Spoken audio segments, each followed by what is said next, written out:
So here's some of the type of stuff that I used to go over during childhood that nobody cares about, that maybe a therapist might have heard. And the type of stuff my father still continues to this day, but it doesn't bother me. What bothers me is dying, or getting injured with further injuries, or not being able to work, or not being able to see a doctor because my father wants to lie, or stuff like that are the battles of today. But here's an old battle. So I went to a place that my father sued and tried to get his money back called Via Santa Maria. Now, today, when I look at a picture, it almost makes me cry because my father's money helped build a pool and extra buildings. But I went there in about 1999, around that time, and at that time, it was a cabin, just an old kind of ruggedy cabin. The inside was redone a little bit, and we were to sleep on the floor. We had picnic tables for our meals, and there was a fridge on the fritz where every so often they would give us food poisoning. Now, outside, there was a kickball course made out of dirt. It was just a lot of dirt with a lot of rattlesnake holes, red ant hills up to your knees. Now, this kickball court was not used. We got to use it 2 times in 18 months because a staff member brought the ball from home. When we got there, there was a ball that was taped up with duct tape all over. We tried to use it and it went flat. Then we found another weird all black ball that was just the inner to a basketball. It looks like they removed the outside of the basketball and it was just the inner rubber or something. But that one couldn't be kicked either. So there was no kickballs, and we never had any softballs or baseballs. One of the staff members did try to bring in some of these things here or there. That was kind of nice of them, especially with no classes. So we did get to play softball when one of the staff members did bring in a softball bat and some softballs. So that was nice. But this was not like we had a shed full of gear and the only bike. Because, like, one time I helped build a big mud where one of the buildings we're going to go was a bunch of mud. We weren't allowed to play in the mud, but we wanted to build something, so we built a bunch of humps in a course. Originally, we were going to make it a race car course because the staff member said they would bring in some race cars, but they couldn't find it. But one of the kids asked their parents for a bike. And so this one kid had a bike, and he let a couple other kids use the bike, not me. I wasn't allowed to use it. Only 2 other kids ever got to ride the bike, and it was only a couple times. So he actually got to ride a bike, but none of us had any bikes, so we weren't allowed to use the course. So what did we do most of the time? Well, we couldn't play basketball because there was no basketball court, just 2 hoops, and the older kids would just take shots, and they didn't really like the younger kids playing. The supervision was way inside in a window almost the entire time I was there. Most of the time, the staff did not come out to do stuff with us. If they did, it was because they brought something from home.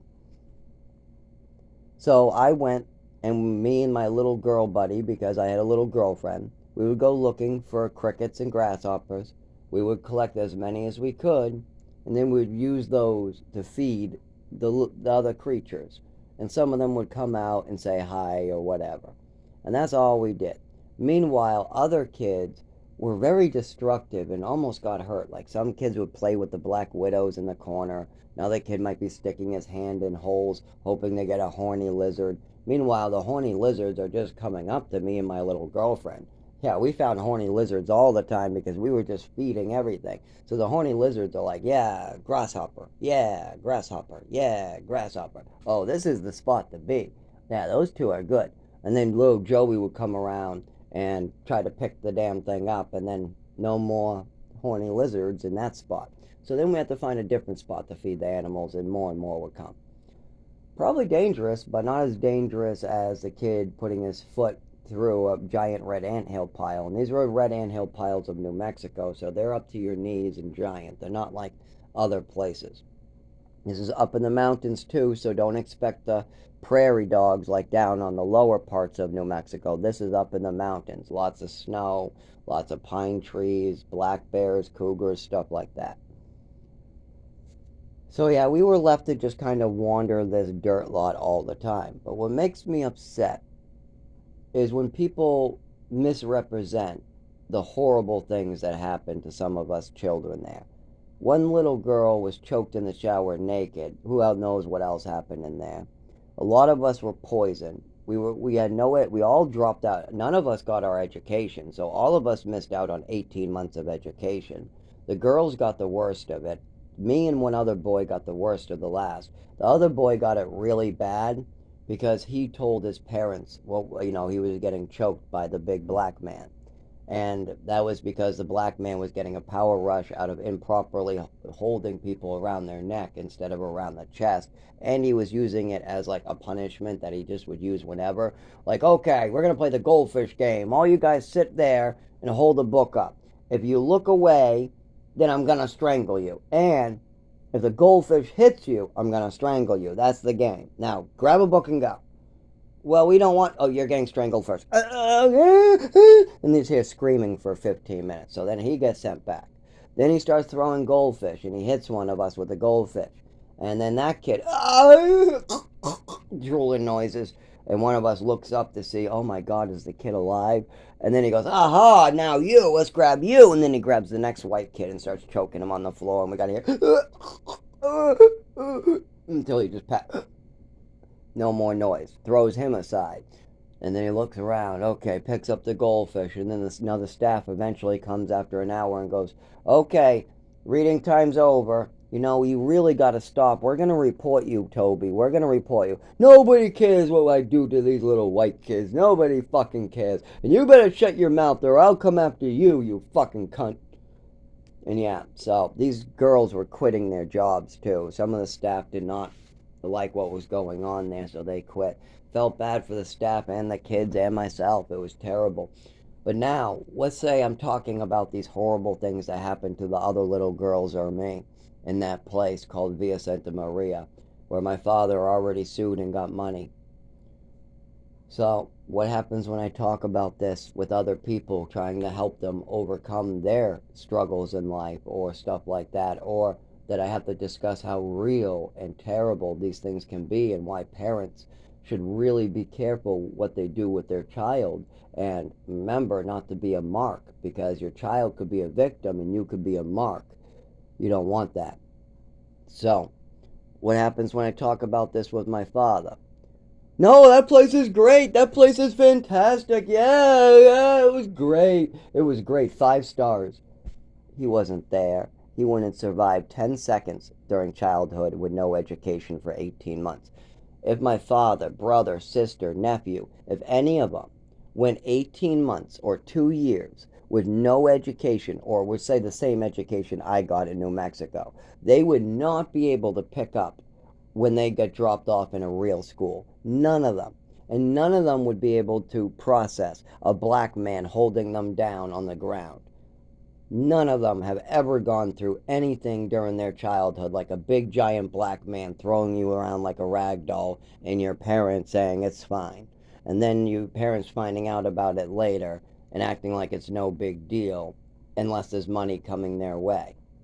Yes, if I talked about it before they could get money for this, they would have just come up with a story. The program would say, oh no, don't worry about it. And then they would say, they said don't worry about it, so keep on getting strangled, just like the other boy who told his parents 3 different times.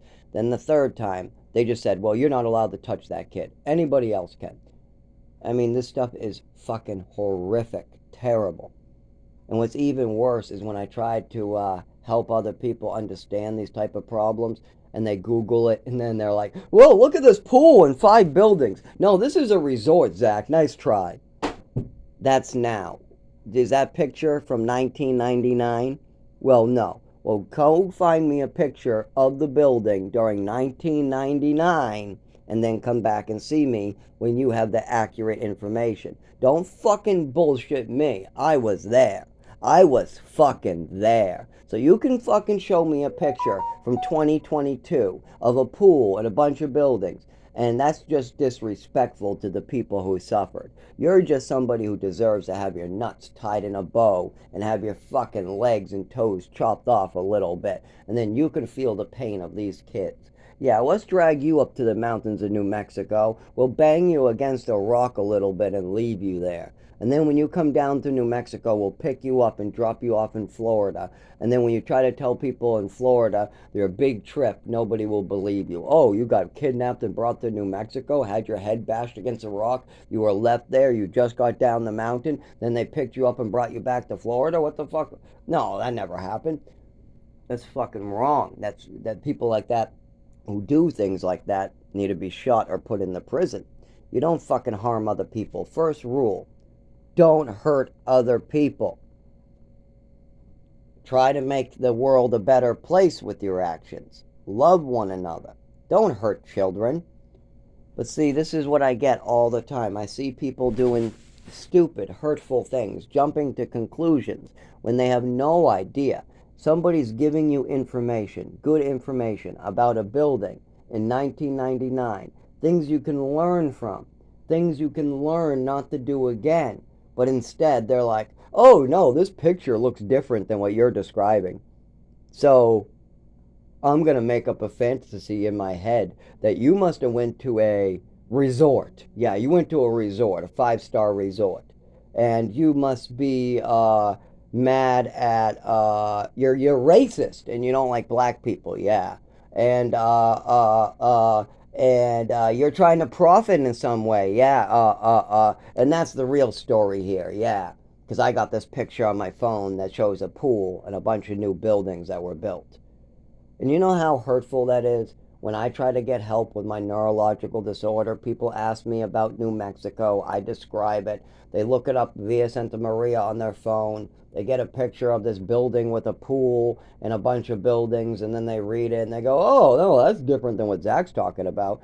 Well, that's not what we're talking about, is it? I was there in 1999. Do you have a brochure? Do you have pictures of what that looked like during 1999? Because I sure remember the dirt lot with all the fucking rattlesnake holes. I remember the fucking Black Widow under the sink. I remember the Black Widow outside that the kids were playing with under a cup. I remember the black bear going through the dumpster and the staff at midnight waking us up off the floor and telling us to go out with him to play flashlight tag while he goes looking for something to put in his jacket